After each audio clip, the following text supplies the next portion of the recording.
వాక్యము చాలా కఠినమైనది. సంఘం ద్వారా నానా విధమైన వాక్యం ప్రకటింపబడాలి. వాళ్ళ విశ్వాసులు మెరుగుతారు. మనకు అటువంటి విధానం లేదు. ఎందుకంటే మన మాట అవునంటే అవును, కాదంటే కాదు అన్నట్టుగా ఉండాలి. నా మాటల ద్వారా ఒకవేళ మీరు నొప్పించుకున్నా పర్లేదు, ఆ నొప్పి తగిలైనా సరే మందిరానికి వచ్చి క్రీస్తుకు ఇష్టమైన వారిగా మీరు బ్రతకాలి.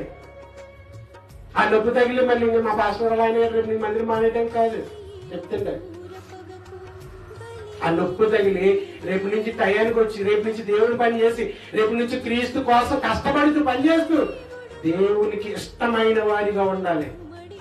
మీరు కష్టపడితేనే దేవునికి ఇష్టమైన వారిగా ఉంటారు.